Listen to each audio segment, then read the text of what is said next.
มีอย่างหลายเนาะทุกคนอยากมาฝากเตือนเนาะผู้ใดที่แบบว่าผ่านเส้นทางหรือว่าเฮาก็บ่ได้ถ่ายรูปเนาะหมาตัวนั้นน่ะจะเป็นหมาแบบบางคนว่ามีเจ้าของแต่พอจริงๆแล้วว่าบ่มีเจ้าของนะแม่นแบบแปลว่าบ่อยากรับเป็นเจ้าของเนาะและหมาตัวนั้นน่ะจะเป็นหมาสีน้ำตาลเลยทุกคนสีน้ำตาลตัวใหญ่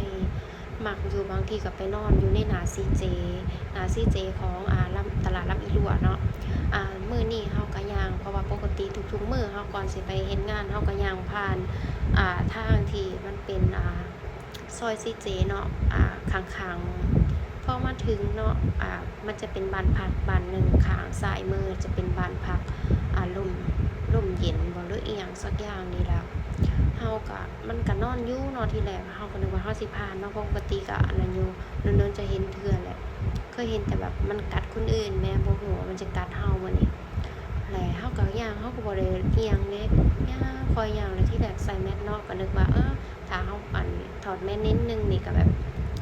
มันก็อาจจะบ่นั่นว่าซั่นนะบ่แม่นความเป็นจริงแล้วมันก็ย่างมาด้านหลังเด้ทุกคนย่างมาด้านหลัง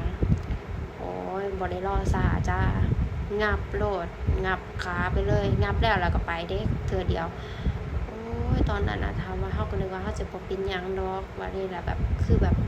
พาเบิ่งแต่ว่าเฮาใส่กางเกงยีนส์น่ะแหมทรงยีนส์น่ะจนขาดเลยทรงเฮาน่ะขาดเลยเด้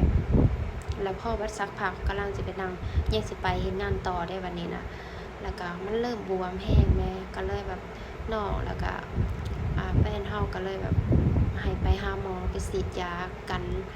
หลายอย่างเนาะเพราะว่าเฮาบ่ฮู้เด้บ่แม่นหมาเฮาเนาะก็เลยผลงานของมันก็เลยเฮ็ดให้ได้ประมาณ4เข็มตรงนี้อีกเด้ทุกคนแล้วฉีดไปตรงนี้แล้วจะเจ็บแห้งแล้วก็ด้านนี้อีกเนาะทุกคนนี่อีกแล้วก็จะมาฉีดเข้าตรงอันนี้อีกเนาะทุกคนแล้วก็ตรงนี้เพราะว่ามันบวมแห้งมันเนี่ยมันคือนอนฉีดอีกตรงนี้เด้ทุกคนบวมไข้เบิ่งข้างๆก็จะเห็นเนาะเพิ่นจะนอน